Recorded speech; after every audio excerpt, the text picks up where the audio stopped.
Hello बच्चों, कैसे हो? आपका स्वागत है त्रिपाण स्टडी सेंटर में। आज जो आपके समक्ष टॉपिक प्रस्तुत हुआ है कई मानने में काफ़ी महत्वपूर्ण है हर एक एग्जाम व्यू से। ठीक है, इसमें हम हर एक बात पे विस्तार पर चर्चा करेंगे और वो सारे जो है पहलू पर विचार करेंगे जो अब तक अछूता था। तो चलिए देखते हैं हमारा आज टॉपिक क्या है। पर्यावरणीय क्षरण तथा आपदा प्रबंधन। देखिए, पर्यावरणीय क्षरण का मतलब होता है दोस्तों डिग्रेडेशंस, यानी जैसे जैसे आपको देखा होगा कि समय जैसे चलता रहता है वैसे वैसे पर्यावरण जो है नष्ट होने के कगार पे आता रहता है और इन्हीं कारणों से जो है आपदा आती है। तो आपदा जब आएगी तो उसका प्रबंधन भी करना जरूरी है। लेकिन जनरली तौर पे अगर देखा जाए, अगर आप जो है पर्यावरण को संरक्षित करते हो तो जितने भी आपदा आती है वो सारे ही कम हो जाएंगे। लेकिन कहते हैं इंसान ना तो समझा है और ना ही समझ सकता है। कहते हैं पर्यावरण को नष्ट करना उनकी तो शौक बन गई है और इन्हीं शौक के कारण जो है पर्यावरण आज नष्ट होता जा गया है। और देखा जाए तो पर्यावरण में ऐसे बहुत से जीव जंतु पहले के समय में थे जो आज हमें देखने को भी नहीं मिलते हैं। तो ये सारे पर्यावरण के क्षरण के कारण ही हुआ है। और इन कारणों से क्या हुआ है, आपदा आई है। हमारे समक्ष बहुत से ऐसे आपदा आई है जो देश को जो है हिला के रख दिया है। फिर भी इंसान ने जो है अपनी गलती करना छोड़ा नहीं है। कहते हैं जब तक आप पर्यावरण को संरक्षित नहीं कीजिएगा तब तक आपका जीवन भी संरक्षित होना संभव नहीं है। तो इसी के अंतर्गत हमारा अगला टॉपिक जो आया है पर्यावरण का अर्थ। सबसे पहले तो बात आपको ये जानना चाहिए कि पर्यावरण का अर्थ होता क्या है। पर्यावरण क्षरण की चर्चा आइए हम पर्यावरण शब्द का अर्थ समझ के करें, जो कि काफ़ी महत्वपूर्ण रहने वाला है। पर्यावरण शब्द का अर्थ है क्या, ये जानना जरूरी है। और सामान्य वातावरण का अर्थ है वह परिवेश जिसमें हम रहते हैं। आपने सामाजिक पर्यावरण सुना होगा, राजनीतिक पर्यावरण, साहित्य पर्यावरण, स्कूली पर्यावरण जैसे शब्द आपने जरूर पढ़ा होगा, समझा होगा। परंतु ये पर्यावरण किसी हम चर्चा करेंगे वो भिन्न है, क्योंकि ये पर्यावरण सिर्फ सामाजिक तौर पे होती है, ठीक है, साहित्यिक तौर पे होती है, सामाजिक तौर पे होती है। लेकिन हम जिस पर्यावरण की बात कर रहे हैं वो नेचुरल होती है, जो हमारे लिए काफ़ी महत्वपूर्ण है। कहते हैं इसकी इतनी महत्वपूर्णता है, इतना महत्वपूर्णता आप कभी सोच भी नहीं सकती। कहते हैं ये एक दूसरे से इंटरडिपेंडेंट है। अगर एक को आप अगर नष्ट करते हो दूसरा स्वयं ही नष्ट हो जाता है। लेकिन ये बात फिर भी इंसान आज तक समझ नहीं पाया है। जो आगे हम चित्र देखेंगे उसी के अंतर्गत एक दंपति के बच्चे के लिए पार्क में पेड़ पौधे, स्कूल, फूल, खेल उपकरण, हवा और पानी आदि पर्यावरण के अंदर सम्मिलित होते हैं। यानी दंपति जो है बगीचा में घूमने गई, जहाँ पर उसने पाया कि वहाँ पार्क भी है, में पेड़ पौधे लगे हुए हैं, पौधे हैं, फूल है, खेल उपकरण, हवा और पानी आदि पर्यावरण अंदर सम्मिलित है। तो जनरल सी बात देखें तो पर्यावरण का अर्थ ही होता है कि हमारे आसपास जो जीव जंतु रहते हैं, ठीक है, वो सारे पर्यावरण को बनाते हैं नेचुरली तौर पर। तालाब में मछली तैर रही होती है, लेकिन मछलियों के लिए पर्यावरण वही नहीं है। मछलियों के लिए तालाब का घेराव ही पर्यावरण है। और इसलिए किसी भी जीवित प्राणी जैसे मनुष्य, पौधे अथवा एक जानवर के लिए पर्यावरण का अर्थ वो सभी जीव और निर्जीव वस्तुएं सम्मिलित होते हैं जो उसके चारों ओर घिरे हुए होते हैं। यानी आपके आसपास जितने भी जीव जंतु पाए जाते हैं, चाहे वो जीवित हो मृत हो, सारे के सारे महत्वपूर्ण होते हैं। जैसे कि हम पाते हैं कि किसी भी जीव के पर्यावरण के दो घटक होते हैं, एक जीवित एक निर्जीव। तो जनरल सी बात है, लिविंग नॉन लिविंग थिंग के बारे में तो आप पहले ही जानते ही होंगे, तो ये काफ़ी महत्वपूर्ण रहता है। तालाब में जीवित और निर्जीव वस्तुएं पर्यावरण बनाती है और जीवित घटक की जैविक के रूप में जाना जाता है, जिसमें मनुष्य, पेड़ पौधे, पशु, अन्य जीव, उसके भोजन और उसकी बातचीत आदि सम्मिलित होते हैं। तो ये काफ़ी होते हैं, जैविक होते हैं। और दूसरा जो होता है अजैविक होता है। अजैविक में सारे वो घटक होते हैं जो हमारे आसपास मिलते हैं, चाहे पानी हो, हवा हो, सारे के सारे जो हैं काफ़ी महत्वपूर्ण अजैविक घटक के रूप में होते हैं। यानी देखा जाए तो पर्यावरण में दो चीज़ें होती हैं, जीवित होती है, एक निर्जीव होती है। एक जैविक घटक होता है तो एक अजैविक घटक होता है। तो ये काफ़ी महत्वपूर्ण बात है। अब चलिए चित्रों को भी देखें और समझने की कोशिश करें कि पर्यावरण का अर्थ क्या हो सकता है। इस चित्र में आप भली भांति देख सकते हो कि दो दंपत्ति ने अपने बच्चों के साथ जो है भ्रमण कर रही है एक बगीचा का। तो बगीचा एक ऐसा जगह है जहाँ पर सभी पर्यावरण जो जीव जंतु रहते हैं। तो ये बहुत ही महत्वपूर्ण पर्यावरण होती है जो आपके समक्ष चित्र दिख रहा है। इसके अंतर्गत कोई कहते हैं कोई गार्डन भी हो सकता है, कोई तालाब भी हो सकता है। तो तालाब के आसपास आप देख सकते हो कि कई प्रकार के जीव जंतु रहते हैं। तो वो जो है पर्यावरण है, उसमें जैविक अजैविक दोनों घटक के जो है जीव जंतु विद्यमान होते हैं। ठीक है, इसमें जीवित अजीवित दोनों ही होते हैं। तो ये सारे जो है पर्यावरण को बनाते हैं और पर्यावरण से ही मनुष्य का जीवन भी सुनिश्चित होता है। यदि हम आगे बात करें तो ये काफ़ी महत्वपूर्ण रहेगा कि पर्यावरण का वर्गीकरण। देखिए, पर्यावरण को अगर हम साफ शब्दों में समझने की कोशिश करें तो पर्यावरण का तो मतलब यही है कि हमारे आसपास जो जीव जंतु रहते हैं नेचुरल तौर पे, तो उसे पर्यावरण कहते हैं। लेकिन अगर पर्यावरण की वर्गीकरण की सवाल उठता है तो पर्यावरण के वर्गीकरण दो भागों में की जा सकती है, एक प्राकृतिक पर्यावरण और एक जो है मानव निर्मित पर्यावरण। तो प्राकृतिक पर्यावरण में वो सारे जीव जंतु आते हैं जो नेचुरली तौर पे अपना जीवन सर्वाइव करते हैं, और मानव निर्मित मतलब होता है कि हम अपनी सुविधाओं के लिए जो है जो चीज़ का निर्माण करते हैं, तो वो जो है मानव निर्मित पर्यावरण कहलाएगा। तो ये काफ़ी महत्वपूर्ण है। जब हम जानकारी के जो है विभिन्न स्रोतों का अवलोकन करते हैं तो हम पाते हैं कि पर्यावरण को कई तरह से विभिन्न कारकों के आधार पर वर्गीकृत किया गया जा सकता है। आप पहले पढ़ चुके हैं कि पर्यावरण को सामाजिक पर्यावरण, राजनीतिक पर्यावरण और सांस्कृतिक पर्यावरण और स्कूल के पर्यावरण के रूप में परिभाषित किया जा सकता है। पर्यावरण सभी क्षेत्र में होता है, लेकिन यहाँ पर हम वो पर्यावरण की बात कर रहे हैं जो हमारे लिए महत्वपूर्ण है। और यह वर्गीकरण विशिष्ट संदर्भ में जैसे कि सामाजिक, राजनीतिक, साहित्य, स्कूल पर आधारित होते हैं। और इनका वर्गीकरण देखा जाए सबके साथ पर्यावरण तो अवश्य लगाई गई है, लेकिन इनका विषय वस्तु जो होती है सामाजिक ही होती है, राजनीतिक ही करना होता है, साहित्यिक ही होता है, स्कूल पर ही आधारित होती है। इनका सिर्फ इन्हीं चीज़ों से होती है रिलेटेड। लेकिन वह पर्यावरण जिसे हम समझने का यहाँ प्रयत्न कर रहे हैं वह उत्पत्ति या किसी भी प्रकार के आधार पर वर्गीकृत है। पर्यावरण को दो मुख्य वर्गों में विभाजित किया जा सकता है। पहले वर्ग को हम प्राकृतिक पर्यावरण कहेंगे और दूसरे वर्ग को जो है मानव निर्मित पर्यावरण कहेंगे। तो ये काफ़ी महत्वपूर्ण है। अब चलिए इसके बारे में विस्तारपूर्वक चर्चा करें और जानने की कोशिश करें हर एक पहलू को। यहाँ पर सर्वप्रथम हमारे समक्ष आया है प्राकृतिक पर्यावरण। प्राकृतिक पर्यावरण काफ़ी महत्वपूर्ण है। इसमें वे सभी जीवित और अजैविक वस्तु सम्मिलित होते हैं जो पृथ्वी पर प्राकृतिक रूप से पाए जाती है। इसमें रहने की जगह का प्राकृतिक शामिल है, और ये रहने की जगह भूमि या समुद्र हो सकती है, अथवा यह मिट्टी या पानी भी हो सकती है। तो ये काफ़ी महत्वपूर्ण है। यह भूमि या समुद्र भी हो सकती है, मिट्टी या पानी भी हो सकता है, क्योंकि प्राकृतिक पर्यावरण है। इसमें रासायनिक घटक और रहने की जगह के जो है भौतिक गुण और जलवायु और जीवों की किस्म भी शामिल होते हैं। कहते हैं भौतिक गुण इसकी कैसी है, वहाँ की जलवायु कैसा है, और वहाँ पर जीव कौन कौन किस टाइप के रहते हैं। तो ये सारे पर्यावरण को बनाते हैं। प्राकृतिक पर्यावरण में दोनों जैविक और अजैविक घटकों को सम्मिलित किया जाता है। यानी पर्यावरण में देखा जाए तो इसमें जैविक अजैविक दोनों प्रकार के घटक होते हैं, और दोनों का ही अपना विशेष महत्व रहता है, क्योंकि ये सभी प्राकृतिक रूप से विकसित हुए हैं। और इन घटकों का विकास किसी भी मानवीय हस्तक्षेप या समर्थन के बगैर प्राकृतिक रूप से हुआ है। यानी प्राकृतिक जो होते हैं वो होते हैं जो मनुष्य के इंटरफियर किए बिना ही वो नेचुरल रूप से उगते हैं। इसमें उनका जो है मनुष्य का कोई हाथ नहीं होता। यानी अगर आप किसी चीज़ को उगा रहे हो तो वो प्राकृतिक नहीं होगी, वो ह्यूमन मेड होगा। लेकिन जो प्राकृतिक होता है उसको इंसानों का वहाँ पर इंटरफेयर नहीं होती है, वो इंसानों से अछूता होता है और वो अपना जीवन स्वयं ही बनाता है। तो उसे हम प्राकृतिक पर्यावरण कहते हैं। और इन घटकों का विकास किसी मानवीय हस्तक्षेप की और समर्थन के बगैर होती है। और ये सच है कि मनुष्य एक ऐसे पर्यावरण में रहता है जहाँ दोनों जैविक अजैविक कारक उन्हें प्रभावित करते ही रहते हैं। मनुष्य को सबसे अधिक प्रभावित यही दो जैविक कारक करते हैं और हम खुद इसके अनुकूल बन जाते हैं। लेकिन मनुष्य और प्राकृतिक पर्यावरण के सृजन और विकास में कोई भूमिका यहाँ पर सम्मिलित नहीं होती है। तो ये काफ़ी महत्वपूर्ण बात है। अब चलिए देखते हैं दूसरा प्राकृतिक घटक। यहाँ पर जो हमारा समक्ष आया है मानव निर्मित पर्यावरण, यानी इंसानों के द्वारा बनाया गया पर्यावरण। दूसरी ओर मानव निर्मित पर्यावरण में वो सभी वस्तु सम्मिलित है जिनका निर्माण मनुष्य ने अपने उपयोग के लिए किया है, अपनी सुविधाओं के लिए किया है।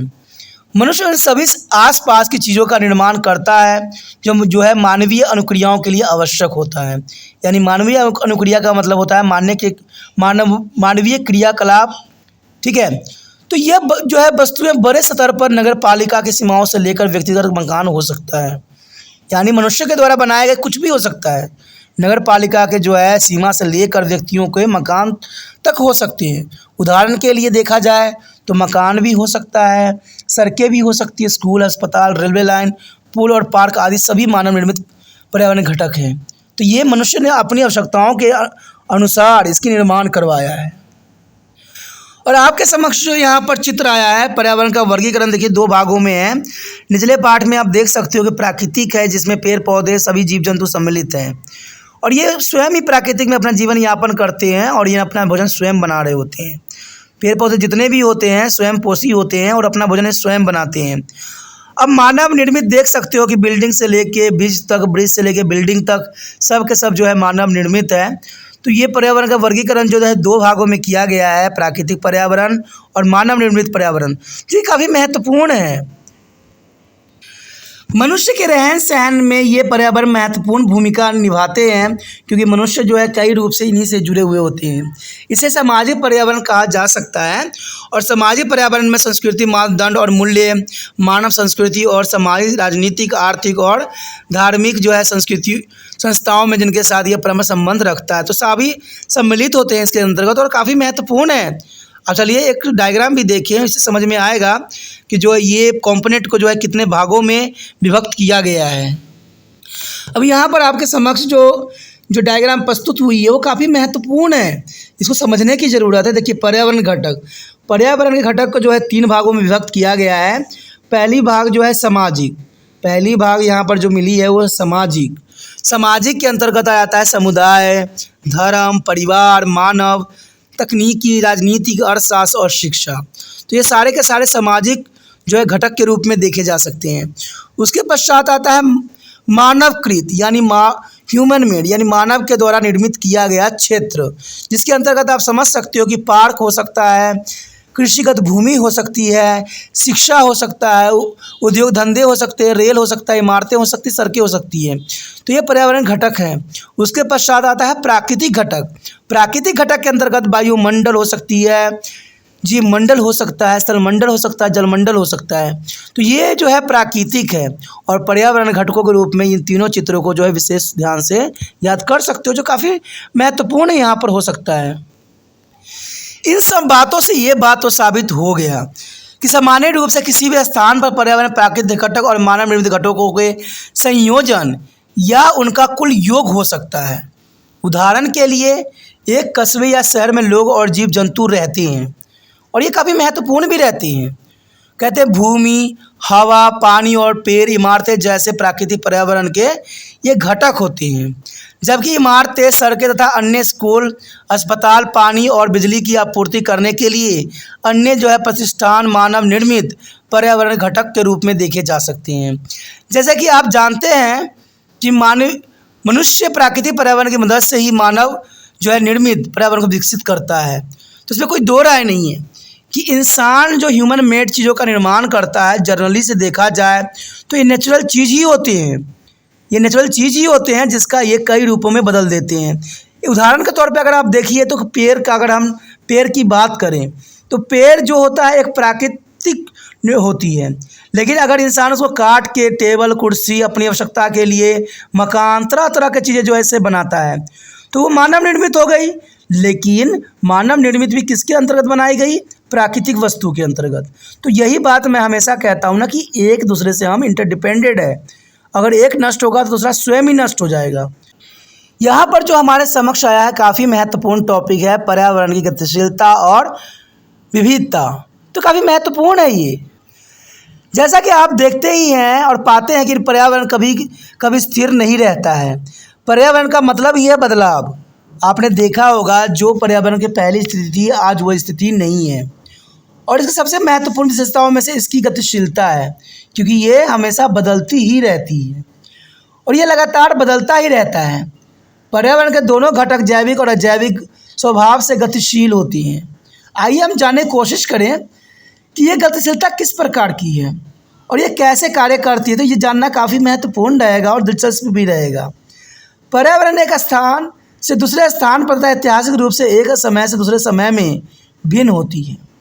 आपको पता ही होना चाहिए कि इतिहास जो होती है हर समय अलग होती है। उदाहरण के लिए अगर हिमालय का हम पर्यावरण भारतीय से मरुस्थल से भिन्न है और वहाँ भी जो है वर्षों दशकों में एक जैसा नहीं रहा है।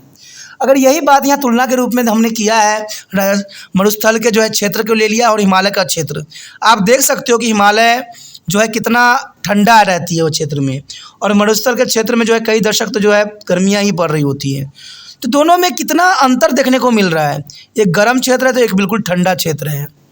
और विभिन्न मौसमों और विभिन्न स्थानों पर जो है जलवायु दशाएँ बदलती ही रहती है, यानी चेंजेबल हमेशा होता ही रहता है। यदि आप एक ही जगह के पर्यावरण के विकास की 20 से लेकर 30 साल की अवधि में देखते हैं तो आप पाएंगे कि उस जगह का पर्यावरण बदल गया है। इसमें कोई दो राय नहीं है। आप किसी भी क्षेत्र में चले जाइए, वहाँ पर आपको पर्यावरण बदला हुआ ही नज़र आएगा। और कुछ परिवर्तन प्राकृतिक रूप से होते हैं, जबकि दूसरे परिवर्तन मनुष्य गतिविधियों के कारण होते हैं। कहते हैं प्राकृतिक से तो आज के समय में कम ही देखने को मिला है, लेकिन मानव गतिविधियों के कारण जो है पर्यावरण बहुत हद तक चेंज हो चुकी है। और इसका जो है प्रकोप आज के समय में आप देख सकते हो, तो ये काफ़ी महत्वपूर्ण होता है, क्योंकि जो पर्यावरण में गतिविधियाँ होती है उससे जो है टेम्परेचर बढ़ता है, ह्यूमिडिटी आती है, तो लोग परेशान होंगे। और आने वाला समय में ये बहुत बड़ा जो है मुसीबत का कारण बन सकता है इंसानों की गतिविधियाँ। यहाँ तक कि मानव निर्मित पर्यावरण में समय और स्थान के साथ बदलता रहता है। ये तो बात भी ज़रूरी है कि देखिए मानव निर्माण पर्यावरण भी समय और स्थान के साथ सदैव ही बदलती हुई नज़र आती है। मानव आवास में उल्लेखनीय परिवर्तन हुए हैं। देखा जाए तो मानव आवास में बहुत काफ़ी आपको परिवर्तन देखने को मिला होगा। कहाँ गांव और कहाँ कस्बा और कहाँ शहर, कहाँ महानगर। कहते हैं गगनचुंबी इमारत जिन्हें आज आप कई शहरों में देखते हैं 20 साल पहले मौजूद नहीं थी। जनरल सी बात है, 20 साल पहले की आप दुनिया देख लो और आज समय की दुनिया देख लो, बहुत ही आपको चेंजेस नज़र आएगा। और देखा जाए तो इसमें जो है बहुत से गांव, कस्बे, शहरें, महानगरों में बदलाव देखने को मिला है। परिवहन संचार साधनों में क्रांतिकारी परिवर्तन हुए हैं, और ये सभी पर्यावरण और परिवर्तन और विकास पर्यावरण गतिशील प्रकृति को दर्शाता है। जिस शहर या गाँव में आप रहते हैं वहाँ के मानव निर्मित पर्यावरण का अवलोकन करें और सोचें और समझो कि यहाँ पर पिछले कुछ वर्षों में किस प्रकार से परिवर्तन हुआ है, और वहाँ जो परिवर्तन हुए हैं क्या वो उल्लेखनीय हैं या नहीं है। तो ये काफ़ी महत्वपूर्ण है। अब देखिए साफ शब्दों में इस बात को समझ सकते हो कि पर्यावरण प्रकृति में गतिशीलता और बदलाव सदैव रहता ही रहता है। उसके पश्चात आगे हमारा आया है पर्यावरण का महत्व। देखिए पर्यावरण का महत्व वो काफ़ी महत्वपूर्ण रहता है, क्योंकि सारी एक्टिविटी जो है हम इसी पर्यावरण में ही रह के करते हैं। तो पर्यावरण महत्वपूर्ण, काफ़ी महत्वपूर्ण रहता है। जनरली देखा जाए तो हर जीव जंतु जो है पर्यावरण में ही संरक्षित है, और पर्यावरण में इवन कि मनुष्य भी संरक्षित है। लेकिन मनुष्य जो है अपनी बुद्धि का अधिक इस्तेमाल कर लिया है और पर्यावरण को नष्ट कर रहा है, लेकिन फ्यूचर को उसने कभी नहीं देखा। और हमने हर जगह ये बात पढ़ी है कि पर्यावरण वो चीज़ है, वो नेचर है जिसका जो है हमारे लिए काफ़ी महत्वपूर्ण रहता है। और हमेशा कहते हैं कि पर्यावरण हमारे कल्याण और अस्तित्व के लिए काफ़ी महत्वपूर्ण है। क्या आपने कभी सोचा है कि ऐसा क्यों कहा गया है? पर्यावरण हमारे जीवन का आधार है, और वास्तव में ये मानव सहित सभी जीवों की वृद्धि, विकास और उनके जीवन को प्रभावित सदैव करते रहते हैं। हमारी सभी प्रकार की आवश्यकताएँ पर्यावरण से ही पूरी होती है। हमारी सारे जो है गतिविधियाँ और सारी आवश्यकताएँ पर्यावरण से ही पूरा होता है, फिर भी हम पर्यावरण को जो है आँख बंद करके नष्ट किए जा रहे हैं। तो इसका अर्थ क्या हुआ? यह जीवन के लिए बुनियादी ज़रूरतों की आपूर्ति करता है और असंख्य जीवों का जो है भरण पोषण करता है, और हम भोजन, आवास, जल, हवा, मिट्टी, ऊर्जा, दवाइयाँ, फाइबर, कच्चे पदार्थ आदि के लिए पर्यावरण पर ही निर्भर हैं। तो देखिए हमारी पूरी निर्भरता पर्यावरण के ऊपर है, फिर भी हम पर्यावरण को नष्ट करते चले जा रहे हैं। तो क्या आने वाला समय में पर्यावरण को हम जिस तरह से नष्ट कर रहे हैं, क्या हमारा अस्तित्व बच पाएगा? बहुत ही दुष्कर्म वो शब्द है, और इसको जो है बयां भी करना संभव नहीं है, क्योंकि इसका आप स्वयं ही समझदार हो। पर्यावरण हम सारे जीव जंतु का ये भरण पोषण करता है। कहते कीड़े से लेकर मनुष्य तक और मनुष्य से लेकर पेड़ पौधे सब महत्वपूर्ण हैं, लेकिन इंसानों की गतिविधियों के कारण ये नष्ट आए दिन होते रहे हैं। पर्यावरण वायुमंडलीय संरचना को बनाए रखता है और विकिरणों को हानिकारक प्रभाव से पृथ्वी पर जीवन के सभी रूपों की रक्षा भी करता है। कहते हैं पर्यावरण कितनी महत्वपूर्ण है, आप ये पढ़ के समझ सकते हो। लेकिन इन सभी अलावों के होते हुए भी पर्यावरण गुणवत्ता बिगड़ती चली जा रही है और ये बहुत ही चिंता का विषय है और ये चिंता विश्वव्यापी है। कहते हैं आज सरकार हमें सब चीज़ को सुविधा दे रही है। मैं एक ही बात कहता हूँ, मुझे सुविधाएं नहीं चाहिए, मुझे पर्यावरण की संरक्षण चाहिए। क्योंकि जनरल सी बात है, आप जितने भी बदलाव कर रहे हो, पुराने समय में जो इतने सालों से लोग जूझ रहे हैं तो वो जूझ रहे थे, लेकिन जो इन्वायरमेंट में आपकी गतिविधियों के कारण चेंज हो रहा है वो मनुष्य जीवन के अस्तित्व के लिए बहुत खतरे का सबब हो सकता है। कहते हैं जब इंसान जीवित रहेंगे तभी तो आपकी आवश्यकताओं को मानेंगे या आपके बनाए रूल रेगुलेशन में चलेंगे, लेकिन जब इंसान ही जीवित नहीं रहेंगे तो इस रूल रेगुलेशन का क्या और इन महत्वपूर्णता को क्या। इसलिए सबसे महत्वपूर्ण है पर्यावरण को बनाए रखना। और देखा जाए तो मनुष्य के कारण जो है ये सारे हालात आज के समय में बिगड़ती चली जा रही है और इसका लगातार क्षरण हो रहा है, जो कि बहुत दुखदायक परिस्थिति है। पर्यावरण के संसाधनों का उपयोग विवेकहीन तरीके से हो रहा है और हम पर्यावरण के प्रदूषण में बड़े ही खतरनाक तरीके से योगदान दे रहे हैं। तो कहते हैं सभी बातें लिखी हुई है, सभी बातों पर चिंता दर्शाई गई है, लेकिन मनुष्य वो पुतली है जो कभी समझता नहीं है। कहते नहीं समझेंगे तो हम अपने जीवन को ही खो बैठेंगे। और सवाल सिर्फ एक इंसान का नहीं है, यहाँ पर पूरे जनजाति का है, पूरे जीवन का है, पूरे मानव समाज का है।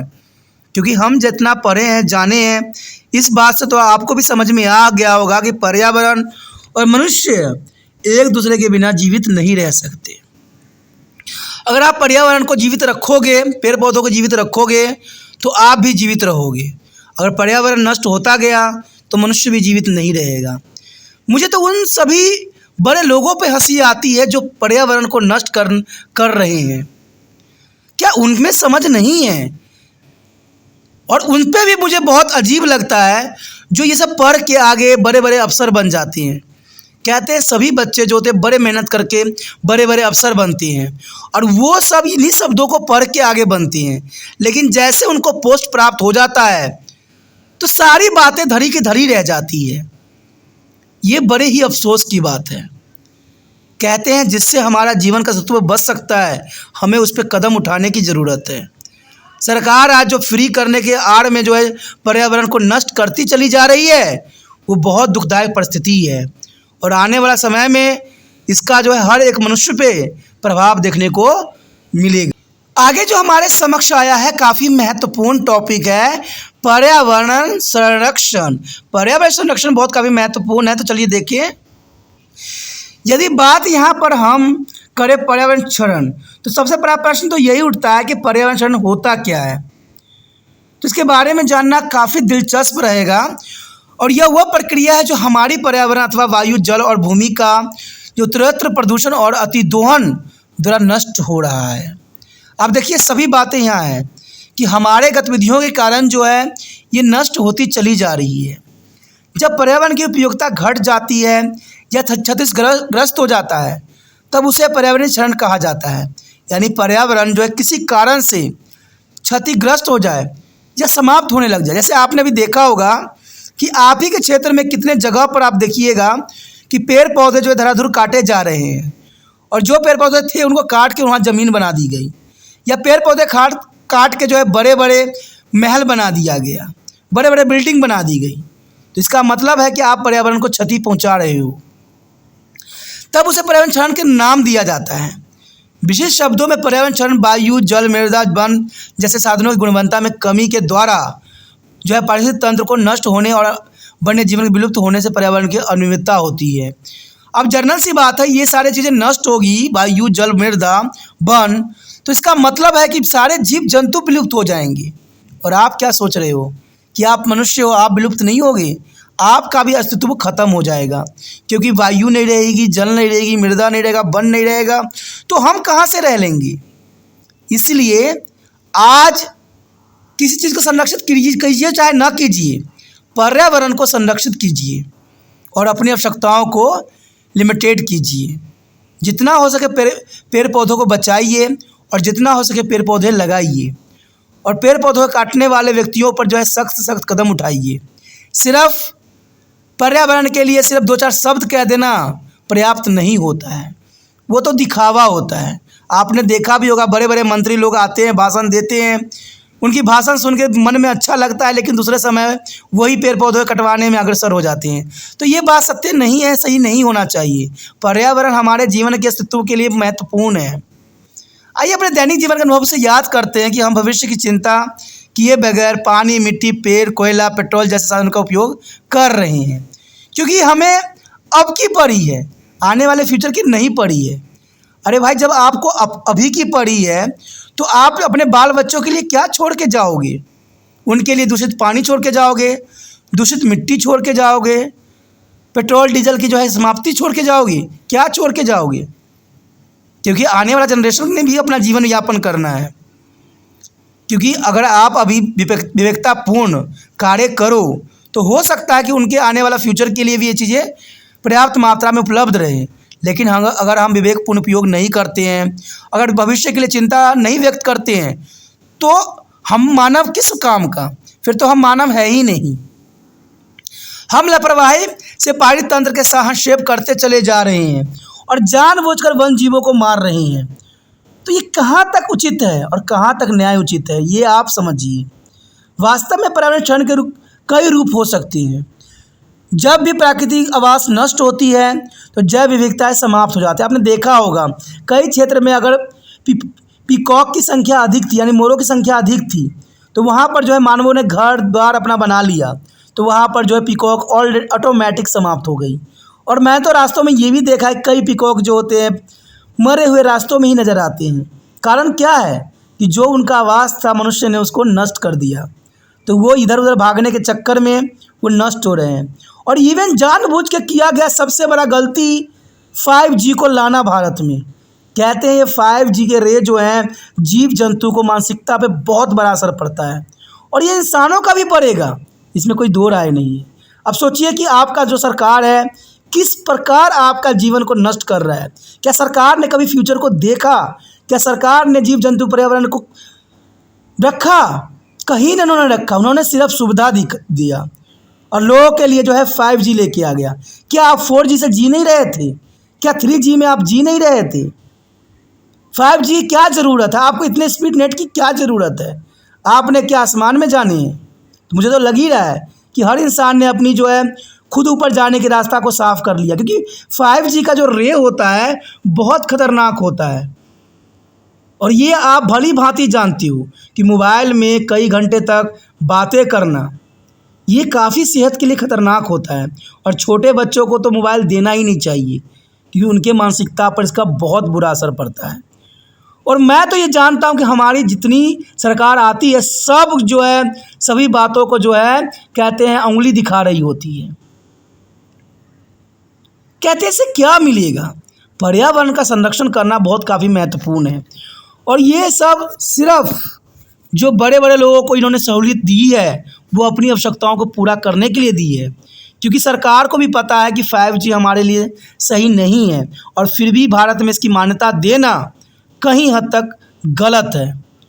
और कहते हैं ये आने वाले प्राकृतिक आवास नष्ट करने का सबसे बड़ा साधन बन गया है। जब विविधता समाप्त होती चली जा रही है, और ये हो भी जाएगी, इसमें कोई दो राय नहीं। आने वाला समय में हम सिर्फ पक्षियों के जो आवाज़ हैं वो सिर्फ टीवियों में, रेडियो में और गाने में ही सुनेंगे या हम नेट पे ही देखेंगे। वास्तविकता में हमें कहीं कुछ भी नज़र नहीं आएगा। प्राकृतिक संसाधन घट जाते हैं और पर्यावरण का नाश होता चला जाता है इन कारणों से। आगे जो हमारे समक्ष आया है पर्यावरणीय संरक्षण के कारण। देखिए, पर्यावरण संरक्षण के कारण बहुत काफ़ी महत्वपूर्ण है, और पर्यावरण को अगर हम संरक्षित नहीं रखें तो आने वाला समय में हमारा भी अस्तित्व नहीं रहेगा। देखा जाए तो पर्यावरण क्षरण के कारण कई हो सकते हैं।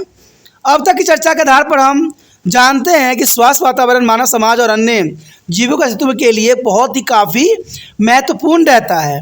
लेकिन पर्यावरण का क्षरण जो है मेरे कटोक्स होता जा रहा है, यानी देखा जाए तो पर्यावरण का क्षरण जो है बेरोक हो रहा है, यानी इसमें कोई तरह का जो है ब्रेक नहीं लग रही है। सरकार सिर्फ नई टेक्नोलॉजी के पीछे भाग रही है, लेकिन जो पर्यावरण को नुकसान हो रहा है उसके पीछे कहीं कोई कदम नहीं उठाई जा रही है।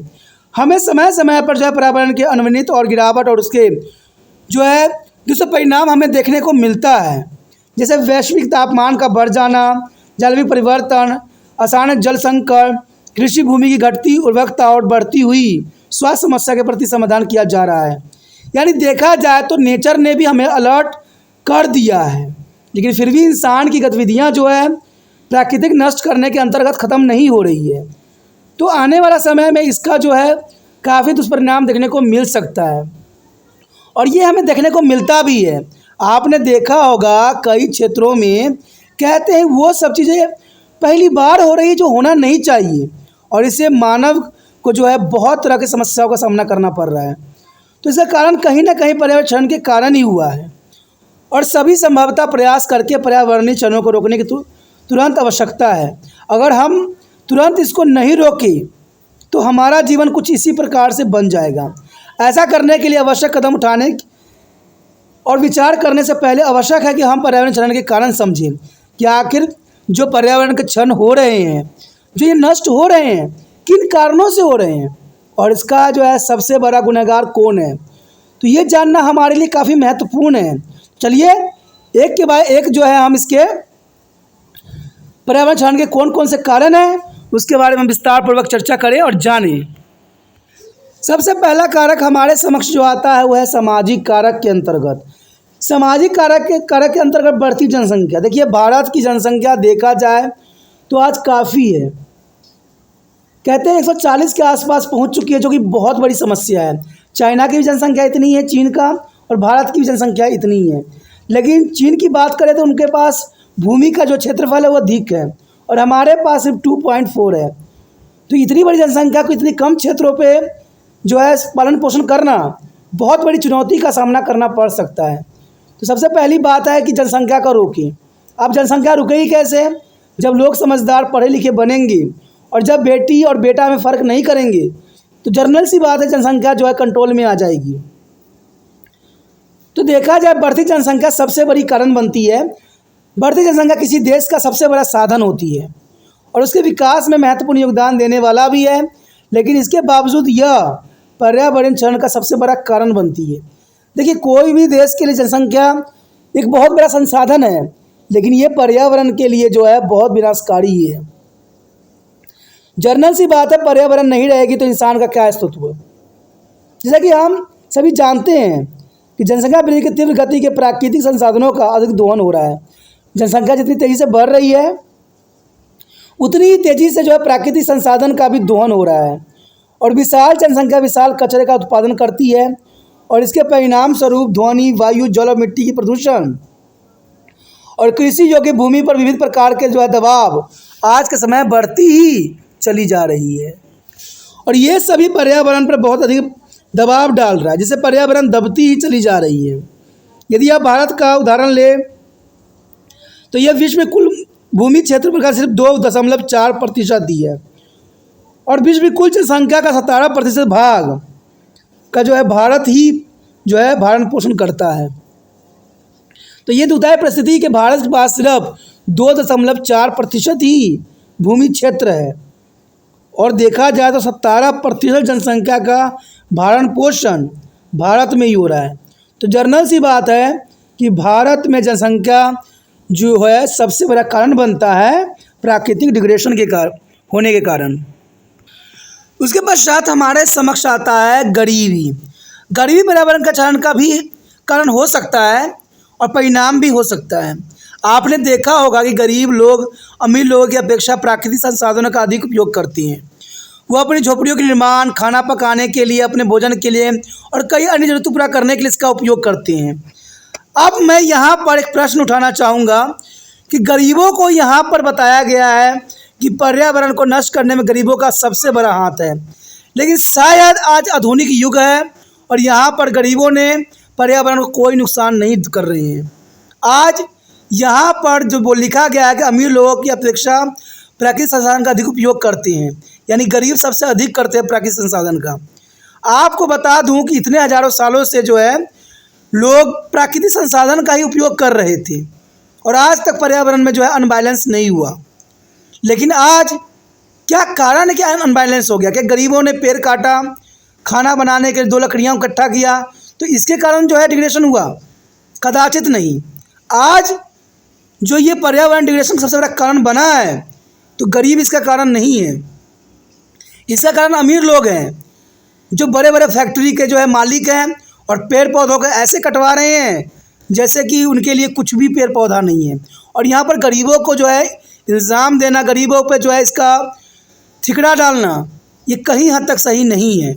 समय बदल चुका है। समय आज जो है गरीब बेशकली जो है जंगलों से 2 लकड़ियाँ नीचे गिरा हुआ उठा लेते हैं, लेकिन वो इतने अधिक अमाउंट में जो है पेड़ को नहीं काटते हैं जितने अमाउंट में जो है अमीर लोग अपनी सुविधाओं के लिए काटते हैं। तो ये बात यहाँ पर गलत है। यहाँ पर बेशकली गरीबों ने जो झोपड़ी बनाने के लिए लकड़ियों का उपयोग किया है, खाना पकाने के लिए किया है, लेकिन इससे जो है प्राकृतिक इतनी जो है पेड़ पौधे का इतना अधिक उपयोग नहीं हुआ है जितना जो है अमीर लोगों ने लालच में आकर पेड़ को जो है धराशायी किया है। इस तरह से जो है लोग अमीर लोगों की अपेक्षा प्राकृतिक संसाधनों का दोहन तेज़ी से कर रहे हैं। यानी यहाँ पर बात गलत है कि अमीर लोगों की अपेक्षा यानी जो है गरीब लोगों की अपेक्षा जो है अमीर लोगों की अपेक्षा जो है गरीब लोग अधिक दोहन कर रहे हैं, जो गलत है। यहाँ पर जो है अमीर लोग ही जो है पेड़ पौधों को काट रहे हैं। अमीर लोग अन्य साधन का उपयोग कर लेते हैं, जैसे कि हम जानते हैं संसाधनों का अधिक उपयोग पर्यावरण का अधिक क्षरण करता है। पर्यावरण में जितनी गिरावट आ रही है गरीब उतना ही अधिक गरीब होता जा रहा है। अब ये बात कहाँ तक उचित है आप स्वयं ही सोचिए, क्योंकि पर्यावरण में जितनी गिरावट आ रही है गरीब उतनी ही अधिक गरीब होते जा रहे हैं। ये बात शब्द जो है सही नहीं है। कहते हैं भारत में अगर गरीब गरीब हो रहे हैं तो इसका कहीं ना कहीं कारण जो है अमीर लोग ही हैं। आज जितने भी संसाधन हैं सब अमीरों तक ही सीमित है, गरीबों के लिए आज कुछ भी नहीं है। गरीब तो सिर्फ 2 रोटी कमाना जानते हैं, मेहनत करना जानते हैं, और गरीबों से अमीर लोग जो है पेड़ पौधे कटवाते हैं अपनी सुविधाओं के लिए। तो यहाँ पर गरीबों को जो दोषी देना सही नहीं है, और इसका सबसे बड़ा कारण अमीर लोग हैं और बड़े बड़े लोग हैं जो पेड़ पौधों को जो है धराशायी कर रहे हैं, जो गलत है यहाँ पर। और इससे सबसे बड़ा कारण पर्यावरण के जो है नष्ट होने का कारण बनता है। उसके पश्चात हमारे समक्ष है नगरीकरण। देखिए आपने देखा होगा कि बहुत बड़ी संख्या में गरीब लोग जो है जीविका की तलाश में गाँव और कस्बों से शहरों और महानगरों की ओर जा रहे हैं। इस तरह तेज़ी से जो है अनियमित विस्तार हुआ है और मूलभूत सुविधाओं पर अत्यंत दबाव पड़ा है। चलो ये बात सही है कहीं हद तक, क्योंकि गरीब लोगों को जो है अपने क्षेत्रों में जो है जीविका नहीं मिलता है, तो ये नगरों और शहरों की तरफ जो है रुख जरूर करते हैं, इसमें कोई दो राय नहीं है। और ये जो हैं शहरों में जाकर अपना घर बसाते हैं, ज़मीन खरीदते हैं और वहाँ पर घर बनाते हैं, और वहाँ के लोग भी जो है पैसों की आड़ में जो है ज़मीनों को बेचते हैं और इन लोगों को देते हैं सुविधाएँ। तो इससे भी जो है नगरीकरण के कारण भी जो है सबसे बड़ा प्राकृतिक दोहन का कारण बनता है। यदि आप शहर में रहते हैं तो आपने पानी, आवास और बिजली की आपूर्ति और सीवेज पर इस दबाव का अनुभव किया होगा कि ये सारे कुछ जो है पड़ता है प्रभाव। आपको बढ़ती हुई मलिन बस्तियों के बारे में भी पता होगा, जो कि आपको शहरों में ही देखने को मिलता होगा, जहाँ पर आम गरीब बंदे जो है अपना घर झुग्गी झोपड़ी बना लेते हैं।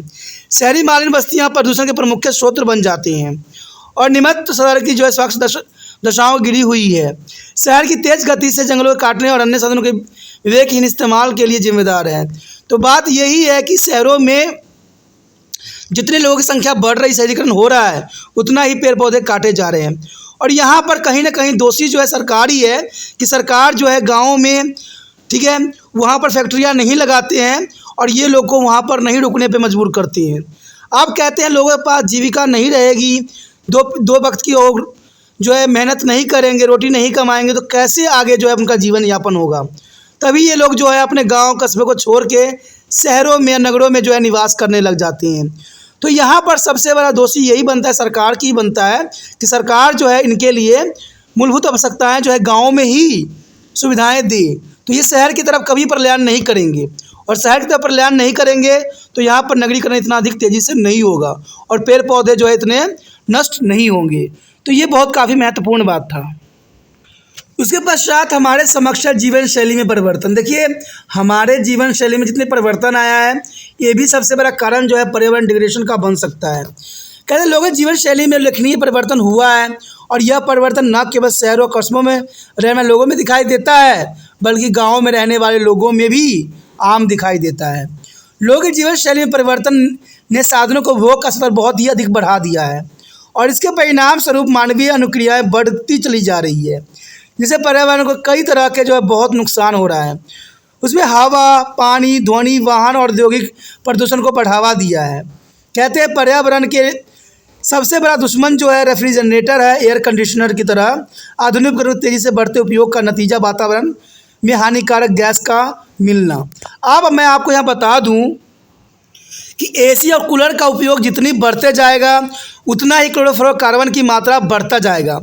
और क्लोरोफ्लोरोकार्बन जो है सबसे हानिकारक गैस है, जो हमारे जो है हानिकारक जो है रिसाव करती है। ये बहुत ही जो वैश्विक तापमान बढ़ाने में सबसे बड़ा उत्तरदायी होती है। आप बेशक ही एसी में रहते हो, रेफ्रिजरेटर का उपयोग करते हो, लेकिन आपने इसकी जो है जिसकी हानियों को नहीं जाना है और इसको खतरा को नहीं भापा है। कहते हैं इससे जो निकलता गैस है वो बहुत ही खतरनाक होता है जनजीवन के लिए। तो आप ठंडक तो आपको कुछ समय के लिए दे देता है, लेकिन ये जो है विनाश के कगार पे आपको खड़ा कर देता है। और इन्हीं कारणों से जो है देखा जाए तो वैश्विक तापमान भी बढ़ा है, यानी इससे वैश्विक तापमान हो रहा है और बहुत ही खतरनाक है। वास्तव में आधुनिक उपकरणों के तेज़ी से बढ़ते उपयोग भी खतरनाक है। आधुनिक उपकरणों के अधिक उपयोग से कार्बन मोनोऑक्साइड और कार्बन डाइऑक्साइड जैसे हानिकारक गैस का रिसाव होता है, जो वायु में मिलकर जो है वैश्विक तापमान का कारण बनता है। और आज के समय वैश्विक तापमान का कारण मैं साफ तौर पे आप लोग स्वयं ही देख सकते हो, बताने की ज़रूरत नहीं है, आप स्वयं ही देख सकते हो कि किस प्रकार जो है आजकल जो है वातावरण में चेंजेस देखने को मिल रहा है। उसके पश्चात हमारे समक्ष आर्थिक कारण। देखिए, कृषि विकास हमारे देश के लिए बहुत ही महत्वपूर्ण है, लेकिन यह पर्यावरण का प्रतिकूल असर डालता है। बहुत सी कृषि पद्धतियाँ जो है विशेषकर कृषि उत्पादन बढ़ाने वाला पर्यावरण को सीधे प्रभावित कर रही है और इन गतिविधियों से जो है मृदा अपरदन, भूमि का अवैधीकरण और क्षारीकरण पोषक तत्वों की कमी भी हो रही है। यानी देखा जाए तो आर्थिक कारण भी सबसे बड़ा जो है इसका कारण बन सकता है, क्योंकि आर्थिक कारण इतने बढ़ते चले जा रहे हैं जिसके कारण जो है देश की हालत बिगड़ रही है। जैसा कि हम भारत में अनुभव कर रहे हैं, हरित क्रांति से जो है भूमि जल साधनों का दोहन बहुत अधिक बढ़ा है और उर्वरकों और कीटनाशकों का व्यापक इस्तेमाल जल निकाय के प्रदूषण और भूमि क्षरण के कारण भी बन रहा है। तो देखिए, आज के समय जर्नली सी बात है, हम विश्व स्तर पर अपने आप को बढ़ाने के होड़ में लगे हुए हैं और इसके कारण जो है हम पर्यावरण को भूलते ही चले जा रहे हैं और हम कीटनाशक उर्वरक का इस्तेमाल ऐसे कर रहे हैं जिससे कहते हैं हम पर्यावरण कुछ होती ही नहीं है। तो आर्थिक गतिविधियां बढ़ाने के कारण जो है पर्यावरण का भी जो है दोहन हो रहा है। उसके पश्चात आता है औद्योगिकरण। कहते हैं पर्यावरण क्षरण का प्रमुख कारण तीव्र गति से औद्योगिकरण भी है। आज देखा जाए तो भारत में इतने उद्योग लग गए हैं जिसका कोई यहाँ पर था नहीं है। विभिन्न स्रोतों के माध्यम से एकत्रित जानकारी के आधार पर हम पाते हैं कि अधिकतम लोग उद्योग ने ऐसी औद्योगिक अपनाई हुई है जिनमें पर्यावरण पर भारी दबाव पड़ता है। और आपने देखा भी होगा कि जितने उसमें से केमिकल निकलते हैं सब नदियों और जो है नालों में बहाई जाती है, तो उसके आसपास के जितने पर्यावरण क्षेत्र होते हैं प्रदूषित हो जाते हैं और पर्यावरण प्रदूषण के कारण जो है पर्यावरण भी नष्ट हो जाते हैं। और इन औद्योगिक संसाधनों और ऊर्जा का ज़्यादा उपयोग होता है।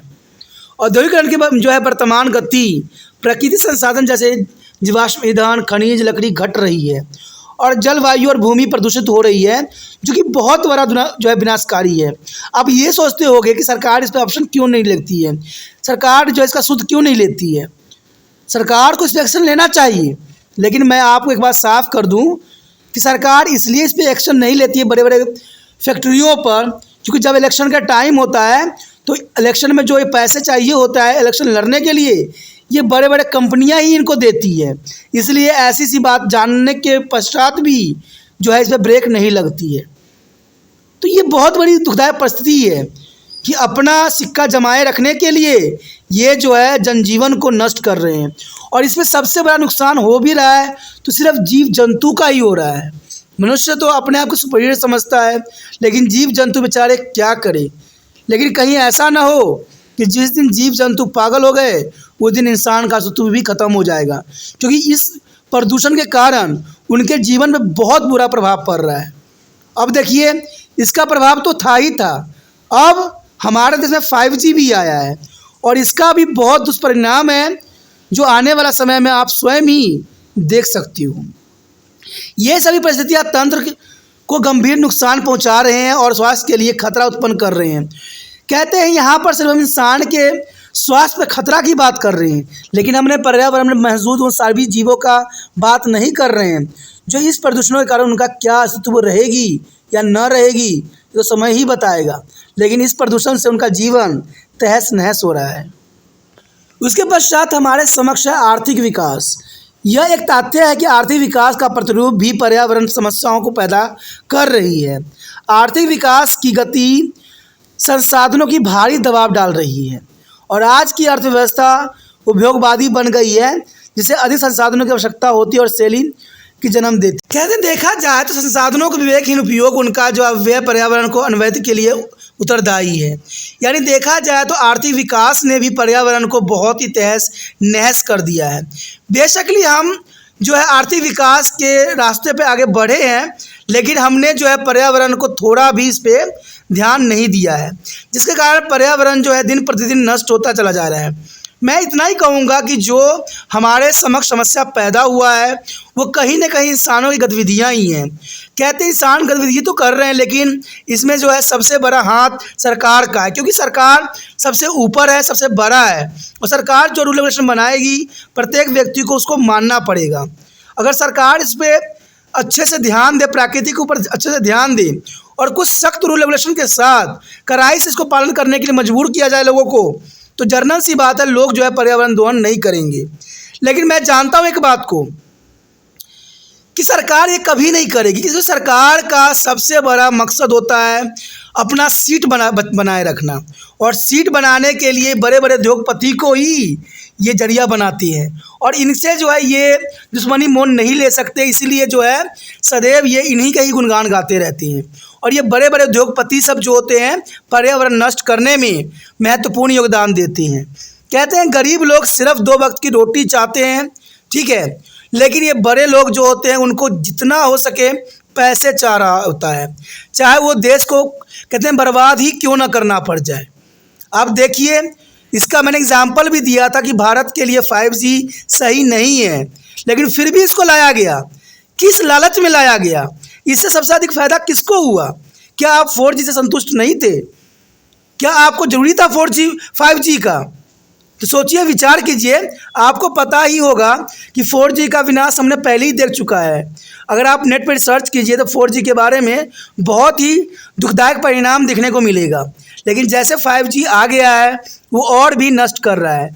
तो कहते हैं लोगों को सब पता है, इवन कि आपको भी पता है इस बात का कि आगे क्या क्या हो सकता है और क्या मुसीबत पैदा होगी, लेकिन फिर भी हम आंखें बंद कर रखे होते हैं। लेकिन कहीं शुतुरमुर्ग की तरह ये ना हो कि हम जो है दुश्मन के डर से अपने गर्दन जो है रेत में धंसा ले, लेकिन ये नहीं सोचिए कि दुश्मन आपको अटैक नहीं करेगा, तो इसका बुरा प्रभाव भी आपको देखने को मिलेगा। तो सरकार को इस पर विचार करना चाहिए और सही रूल रेगुलेशन लगाना चाहिए। यहाँ पर जो हमारे समक्ष अत्यंत महत्वपूर्ण टॉपिक आया है पर्यावरण क्षरण के परिणाम, तो ये काफ़ी महत्वपूर्ण है। कहते हैं पर्यावरण क्षरण एक बहुत ही गंभीर चिंता का विषय है और यह मुख्य रूप से प्राकृतिक संसाधनों का अत्यधिक और लापरवाही पूर्वक दोहन करने के कारण ही ऐसा हुआ है और उनके जो है अवैज्ञानिक प्रबंधन के कारण उत्पन्न हो रही है। वास्तव में यह दुनिया के सभी देशों के लिए एक वैश्विक चुनौती के रूप में उभरा है।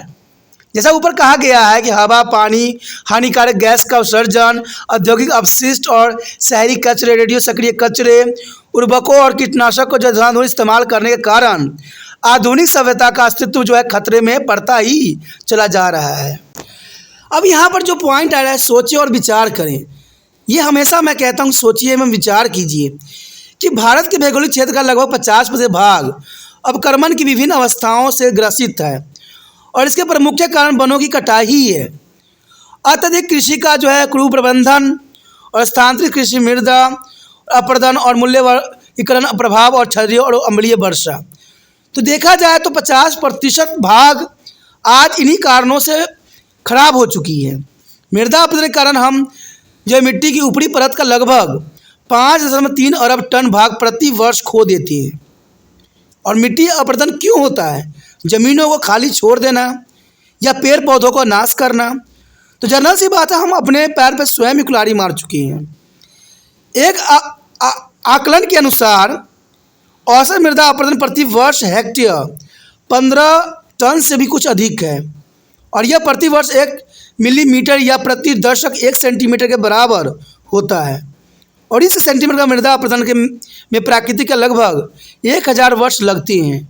तो आप देखिए, हम जितनी जल्दी हम खो रहे हैं उसको बनने में 1000 वर्ष लगता है। तो ये बहुत ही दुखदायक परिस्थिति है, और मनुष्य को ये बात सोचना चाहिए कि प्राकृतिक का जो है संरक्षण करें। वैश्विक तापमान के कारण अनाज का उत्पादन काफ़ी घट जाएगा। दुनिया भर के वैज्ञानिक मानव स्वास्थ्य पर जो है वैश्विक तापमान का तीव्र प्रभाव से अधिक चिंतित हो रहे हैं। कहते हैं यहाँ पर चिंतित सिर्फ साइंटिस्ट ही होते हैं, और बड़े बड़े लोग जो ये कारनामों को जो है अंजाम देते हैं वो कभी चिंतित नहीं होते हैं, क्योंकि जैसे जैसे ग्लोबल वार्मिंग बढ़ेगा वैसे वैसे मानव का अस्तित्व भी नष्ट होता जाएगा। क्योंकि आप सोचिएगा कैसे इतने तरह की बीमारी आपके समक्ष प्रस्तुत हुआ है, आप इससे भी समझ लीजिए, क्योंकि प्राकृतिक बदला अपना लेगा। कहते प्राकृतिक की अगर आप नष्ट करोगे तो प्राकृतिक आपको नष्ट कर देगा। और आपने देखा ही होगा कोरोना वायरस की गंभीर समस्या जो जनजीवन को कितना तहस नहस कर दिया था। इवन कि आपने देखा ही होगा कि आए दिन नई नई बीमारी जो है अपना सर उठा रहा है। तापमान जलवायु गंभीर जो है संक्रमण रोगों के लिए जिम्मेदार है, और तापमान के कारण आज न जाने कितने तरह के जो संक्रमण रोग मनुष्य को जो है बर्बाद कर रही है। तो आप समझ सकते हो ये कितनी बड़ी जो है इंसानों के लिए खतरा का सबब हो सकता है। बढ़ते तापमान से कुछ फसलों का जो है वर्धन काल लंबा हो रहा है, तो ये भी बहुत बड़ी समस्या है। आज इंसानों के पास इतनी समस्या है जिसका समाधान करना संभव नहीं है। हिमालय के हिमनद पिघल रहे हैं, और परिणाम स्वरूप हिमालय से निकलने वाली नदियाँ सूख जाएगी।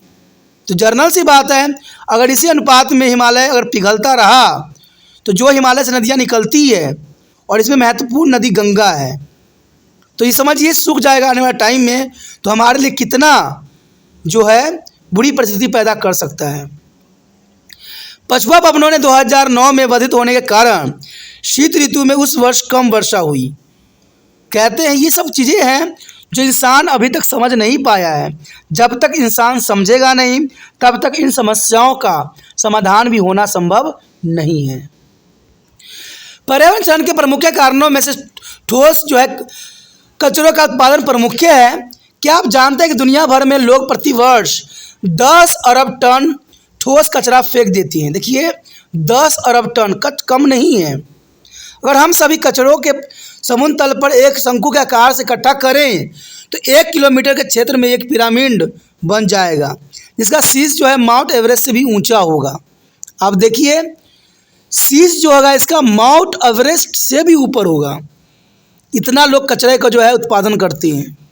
ये बहुत ही चिंता का विषय है कि माउंट एवरेस्ट जो सबसे बड़ी ऊंची चोटी है उससे भी बड़ा जो है कचरा का ढेर लग जाएगा।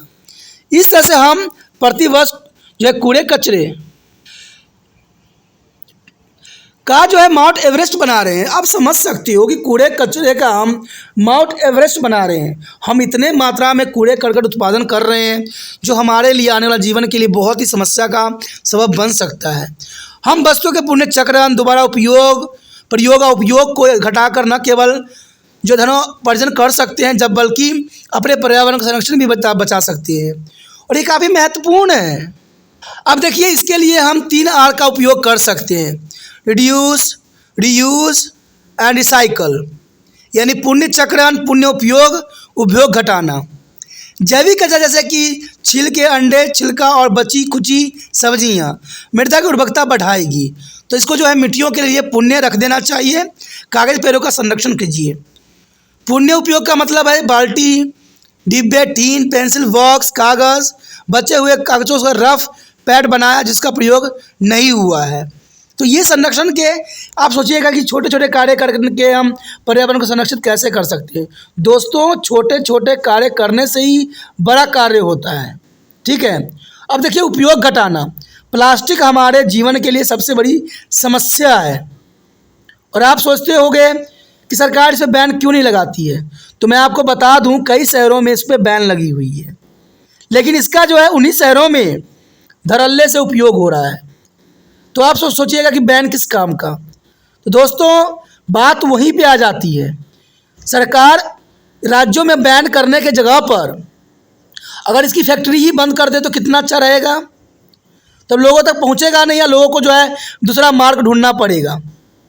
लेकिन सरकार बंद करे क्यों? आपको पता है कि प्लास्टिक जो है विश्व स्तर पर एक बहुत ही घातक पदार्थ है, क्योंकि ये इसका जो है कभी विनाश नहीं किया जा सकता। और आपने देखा होगा, आए क्षेत्र में प्लास्टिक के लिफाफे नज़र आएंगे ही आएंगे। और सिर्फ एक राज्य में बैन करने से इसका कोई समाधान नहीं है। इसको इंडिया के हर एक क्षेत्र में बैन करना है, और भी सख्ती के साथ। मैं तो कहता हूँ अगर इसके फैक्ट्री ही अगर बंद कर दिया जाए तो जर्नल सी बात है, ये हमारे देश से ही गायब हो जाएगा। लेकिन सरकार ऐसा क्यों करेगी? सरकार अगर अच्छा कदम उठा लेगी तो उसको इलेक्शन में हार जो हो जाएगी। आज कहते सरकार भी बड़ी सोच समझ के आगे बढ़ती है। उनको डर होता है कि कोई अगर फैक्ट्री बंद मैं कर दिया और कहीं बड़े बड़े कंपनी वाले मुझे इलेक्शन में पैसा न दिए तो हो सकता है कि मेरी हार हो जाए, क्योंकि इतने सारे एडवर्टाइजमेंट देखिए टीवी पे आए दिन चलते रहते हैं, इतने करोड़ के सभाएं होते हैं। तो वो पैसा क्या मंत्री जी के जेब से आते हैं? क्या मंत्री जी की इतनी तनख्वाह होते हैं? अरबों रुपये तनख्वाह होते हैं एक महीने की, जो इतने इतने बड़े बड़े सभा हुआ कर रहे होते हैं। ये सारे पैसे ब्लैक मनी होती है, और ये सारे पैसे जो होते हैं बड़े बड़े इंडस्ट्रीज लोग वाले देते हैं। तो इसमें मैं आम लोगों को नहीं कहूँगा गलती यहाँ पर सरकार की है कि अगर सरकार फैक्ट्री बंद कर देती है तो जर्नल सी बात है, ये सदैव के लिए जो है प्लास्टिक यहाँ से ख़त्म हो जाएगा।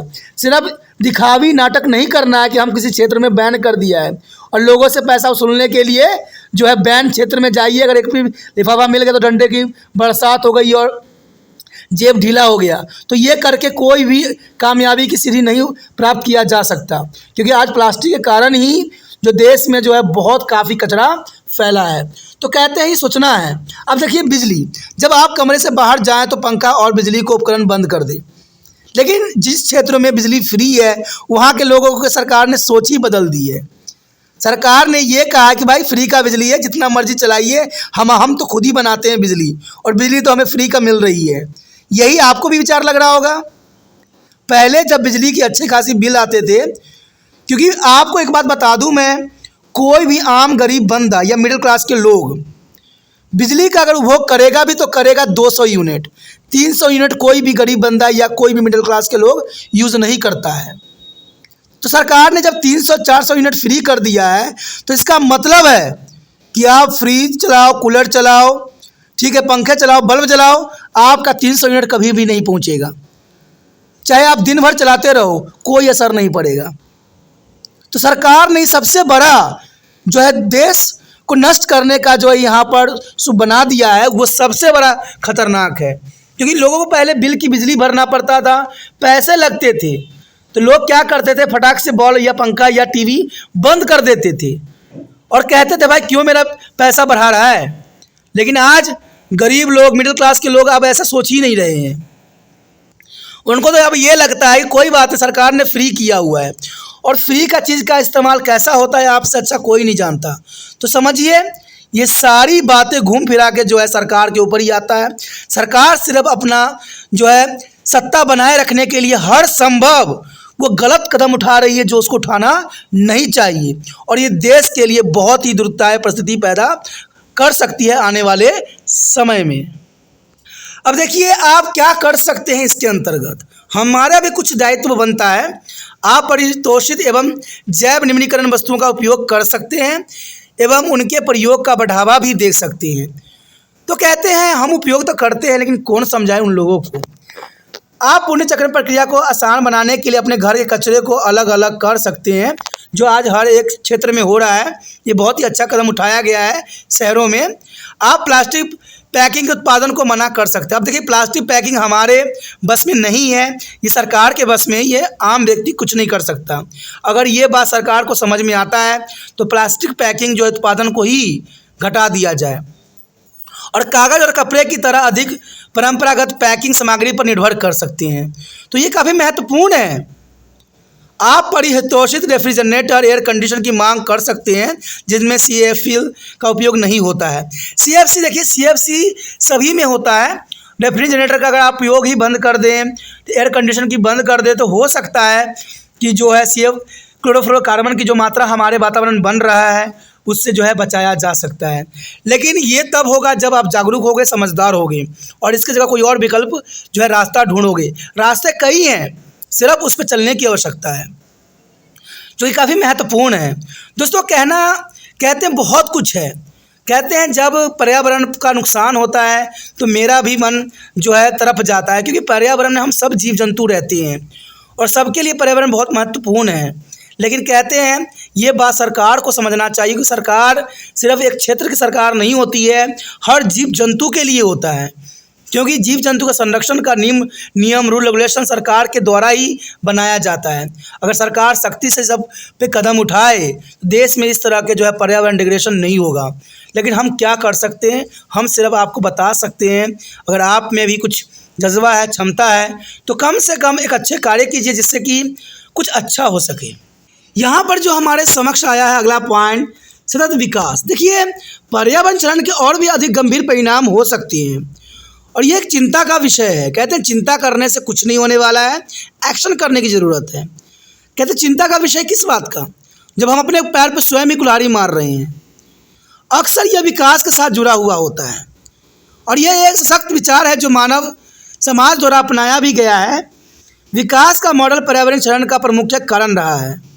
विकास का मॉडल जो है पर्यावरण क्षरण का प्रमुख कारण रहा है और सतत विकास की अवधारणाएं एक विकल्प के रूप में सामने आई है जो पर्यावरण क्षरण को रोक सकेगी। देखा जाए तो ये काफ़ी महत्वपूर्ण है। हालांकि सतत विकास का प्रयोग विभिन्न अर्थों के साथ विभिन्न संदर्भों में किया गया है, लेकिन पर्यावरण विकास के संदर्भ में इसका एक विशेष अर्थ बनता है। यह एक ऐसा विकास के रूप में परिभाषित किया जाता है जो भविष्य की पीढ़ियों को अपनी आवश्यकताओं को पूरा करने की क्षमता से समझौता किए बिना वर्तमान पीढ़ी की आवश्यकताओं को पूर्ति भी करने के लिए सक्षम होता है। और इस संदर्भ में यह आवश्यक है कि प्राकृतिक संसाधनों को जो है विवेकहीन उपयोग को समाप्त किया जाए। कहते हैं जो विवेकहीन उपयोग किया जा रहा है उस पर कंट्रोल किया जाए, जिससे पर्यावरणीय रिक्तीकरण होता है। क्योंकि विवेकहीन कार्य करने से जो पर्यावरण रिक्तीकरण हो रहा है उससे कंट्रोल किया जाए। सतत का अर्थ है कि विकास की आवश्यकताओं को ऐसे प्रबंधन हो जिससे जिस प्राकृतिक वातावरण में हम गंभीर निर्भर हैं उसे नष्ट किए बगैर ही सुनिश्चित करे कि अर्थव्यवस्था और समाज दोनों में बने रहें। और ये बहुत ज़रूरी है कि समाज और अर्थव्यवस्था को दोनों को लेकर चलना है, तभी जो है इन चीज़ों का विकास हो सकता है। हम अपने प्राकृतिक संसाधनों का जो है वैज्ञानिक तरह से उपयोग करके सतत विकास का लक्ष्य प्राप्त कर सकते हैं। कहते हैं इसमें सबसे अच्छा कारगर जो रूल बन सकता है वो है वैज्ञानिक रूल रेगुलेशन, और इसी से जो है इसको प्राप्त भी किया जा सकता है। कहते हैं जब तक इंसान स्वयं समझदार नहीं बनेगा, पर्यावरण जो डिग्रेडेशन हो रही है वो कभी भी ख़त्म नहीं हो सकता। आगे यदि हम बात करें तो काफ़ी महत्वपूर्ण रहेगा आपदा प्रबंधन। कहते हैं आपदा प्रबंधन काफ़ी महत्वपूर्ण है। कहते हैं पर्यावरण क्षरण के और भी अधिक गंभीर परिणाम हमें देखने को मिलता है। और क्या आप जानते हैं कि दुनिया भर में आपदा के कारण बढ़ता विध्वंस पर्यावरण क्षरण है।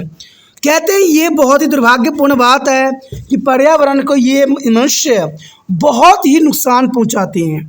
कहते हैं एक दूसरे के आड़ में कहते हैं पर्यावरण को बहुत ही दूषित करते हैं और ये पर्यावरण के संरक्षण के लिए सही नहीं है। हम जानते हैं कि हर कोई आज के समय में चांद पे पहुंचना चाहता है, लेकिन फिर भी पर्यावरण को जो ये छेड़छाड़ कर रहे होते हैं वो उनका आगे चल के इसका जो होगा दूसरे परिणाम ही देखने को मिलेगा। क्योंकि कहते हैं नेचर के साथ जब भी खिलवाड़ होती है तो इसका प्रभाव इंसान ही झेलता है और संसार का जो है कुप्रबंधन की वजह से उत्पन्न ये परिणाम होती है। कहते हैं लोगों को आगे बढ़ने की जो लालसा है, इससे पर्यावरण की जो है बहुत जो है प्रॉब्लम आती है। आपदाएं सबसे बड़ी चुनौती में एक है, लेकिन उन्हें नियंत्रित किया जा सकता है कुछ सोच विचार कर। हम आपदा शब्द का अर्थ समझकर आपदा प्रबंधन को अच्छी तरह से समझ सकते हैं। आपदा एक त्रासदी है जो नकारात्मक रूप से समाज और पर्यावरण को काफ़ी प्रभावित करता है। आपदा जो इंसानों को भोगना पड़ता है वो एक तरह से बहुत गंभीर परिणाम दे सकता है। आपदाओं का जो अनुपयुक्त प्रबंधन जोखिम के परिणाम के रूप में देखा जा सकता है। अपनी उत्पत्ति के आधार पर इन दो वर्गों में वर्गीकृत किया जाता है, प्राकृतिक आपदा और मानव निर्मित आपदा। प्राकृतिक आपदा जो प्राकृतिक स्वयं ही करती है और मानव निर्मित जो इंसान अपनी जो है तरक्की के आड़ में जो पर्यावरण को छेड़छाड़ करती है उससे जो है वो मानव निर्मित कार्य करती है और इससे जो है आपदा आती है। प्राकृतिक आपदा तब होता है जब प्राकृतिक जोखिम जैसे ज्वालामुखी का विस्फोट, भूकंप, बाढ़ आदि और मानव जीवों को प्रभावित करती है। मानवीय क्रियाकलाप जैसे लापरवाही, त्रुटियां, एक प्रणाली की विफलता के द्वारा उत्पन्न आपदा को मानव निर्मित आपदा कहा जा सकता है। भोपाल गैस त्रासदी तो आपको पता ही होगा, ये बहुत ही भयंकर और बहुत ही दुखदायक थी। हमारे देश के विभिन्न भागों में होने वाले भूस्खलन के कारण आई बाढ़ ऐसी आपदाओं का उदाहरण है और वैश्विक तापमान का जो है महान आपदा होने जा रहा है और यह भी प्राकृतिक पर्यावरण के साथ मानव हस्तक्षेप का परिणाम ही है। कहते हैं मानव जब तक पर्यावरण को हस्तक्षेप से दूर नहीं रहेगा तब तक जो है ये आपदाएं हमें तहस नहस करता ही रहेगा। इंसान आज सबसे आगे बढ़ने की होड़ में लगी हुई है और इस होड़ में हम पर्यावरण को भूल रहे हैं।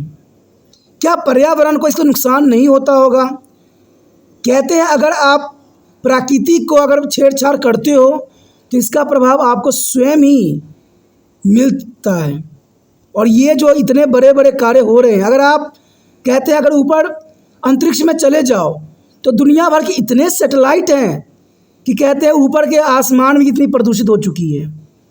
कहते हैं माउंट एवरेस्ट जो सबसे उच्च चोटी है, अगर वहाँ भी आप चले जाओगे तो अब वो भी जो है टूरिस्टों के लिए बना दी गई है, जहाँ पर लोग जाते हैं और वहाँ पर कचरा फैलाते हैं। तो ये सारे जो हैं प्रकृति के छेड़छाड़ करने के कारण ही ये सब हुआ है।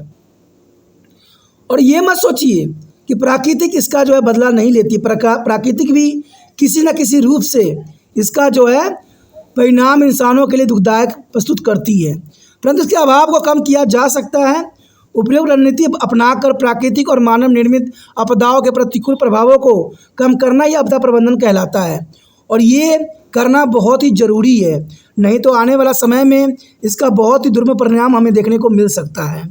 आपदा प्रबंधन प्रणाली के 4 चरण हैं: कम करना, तैयारी, अनुक्रिया और अनुष्ठान। तो काफ़ी महत्वपूर्ण है। तो सबसे प्रथम आता है कम करना। देखिए मिटिगेशंस आपको यह तकनीक या कठिन शब्द लग सकता है और इसका अर्थ उस प्रत्यय से है जो खतरों को आपदा बनाने से रोकते हैं तथा जब आपदा आ जाती है तो उसके प्रभाव को कम करने से। और यह चरण अन्य कारणों से भी अलग है क्योंकि यह जोखिम को कम करने या नष्ट करने के लिए लंबी अवधि के जो है उपयोग पर केंद्रित है। इस चरण से पहले भी जोखिम की पहचान का एक चरण हो सकता है। इससे पहले कि आप योजना और आपदा को प्रभाव को कम करने के प्रयास करें, जोखिम की पहचान करना काफ़ी बेहतर होगा। उदाहरण के लिए बरसात के मौसम के दौरान वहाँ एक नदी में बाढ़ की संभावना हो सकती है। यदि संभावित बाढ़ की वजह से होने वाली क्षति को पहचान कर ली जाए तो नुकसान को कम करने और उसके आवश्यक कदम उठाने की योजना बनाई जा सकती है। तो जनरल सी बात है कि जो आपदा प्रबंधन है उसके मैनेजमेंट करना बहुत काफ़ी महत्वपूर्ण रहता है। उसके पश्चात है तैयारी। देखिए तैयारी चरण में आपदा प्रबंधन द्वारा आपदा आने पर योजना बनाई जाती है और इसमें शामिल है आसानी से समझ में आने वाली शब्दावली और जो है विधियों के साथ संचार की योजना, उचित रखरखाव और आपातकालीन सेवाओं का प्रशिक्षण। तो ये काफ़ी महत्वपूर्ण है कि हम पहले से ही तैयारी कर ले कि इस क्षेत्र में आपदा आती ही रहती है और यहाँ पर हमें इस तरह की संभावना रहती है। तो ये काफ़ी महत्वपूर्ण है। आपदा के लिए वस्तुओं और उपकरणों की आपूर्ति बनाए रखना और आम जनता में से प्रशिक्षित स्वयंसेवकों को संगठनों का विकास करना, ये भी काफ़ी महत्वपूर्ण रहता है। तो आपदा प्रबंधन के लिए सबसे महत्वपूर्ण है तैयारी। उसके पश्चात हमारे समक्ष है अनुक्रिया। अनुक्रिया भी काफ़ी महत्वपूर्ण है। जब आपदा आ जाती है तो अनुक्रिया चरण के तहत कार्रवाई की जाती है और इसके अंतर्गत आवश्यक आपातकालीन सेवाओं और लोगों को संगठित करना जो आपदा क्षेत्र में कार्य करने के लिए तैयार होती हैं। इसमें आपातकालीन सेवाएं जैसे अग्निशमन, पुलिस, एम्बुलेंस कर्मचारियों के रूप में शामिल होने की संभावना है। तैयारी चरण के रूप में अच्छी तरह से नियोजित कार्यनीति और बचाव कार्य में सफल कम सिद्धांत हो सकती है। तो ये काफ़ी महत्वपूर्ण बात है यहाँ पर। उसके पश्चात हमारे समक्ष है पुनरुत्थान। देखिए, पुनरुत्थान चरण का उद्देश्य प्रभावित क्षेत्रों को उसकी पहली जैसी दशा में लौटाना होता है और यह अपने कार्य में अनुक्रिया चरण में भिन्न है। अनुत्थान प्रयासों के मुख्य रूप से उन कार्यों से संबंधित होते हैं जिनमें नष्ट संपत्ति को दोबारा बनाया एवं पुण्य रोजगार के अवसर, बुनियादी ढांचे की मरम्मत और पुनर्निर्माण शामिल होता है। तो ये कुछ आपदा प्रबंधन है। कहते हैं अगर हम अभी भी नहीं समझें कि प्राकृतिक से छेड़छाड़ नहीं करना चाहिए। आज हमें पता है कि हर एक देश अपने आप को आगे दिखाने के लिए हर संभव कोशिश करता है और आए दिन देखिए हर क्षेत्र में देखिए तो तरह तरह के मिसाइल है, तरह तरह की चीज़ें बनाई जा रही है और इससे बहुत वातावरण प्रदूषित हो रही है। तो ये कहते हैं कुछ चीज़ें ऐसी होती है जिस पे हम ना जाने तो ही अच्छा होता है और जानने की लालसा हमें बहुत ही संकट में घेर लेती है। तो ये काफ़ी महत्वपूर्ण बात था और इसी के साथ हमारा चैप्टर भी ख़त्म हो जाता है जो ये काफ़ी महत्वपूर्ण है। अगला चैप्टर और भी महत्वपूर्ण है, तो आप बने रहे तिरपान स्टडी सेंटर के साथ और जितना हो सके लाइक शेयर सब्सक्राइब जरूर करें।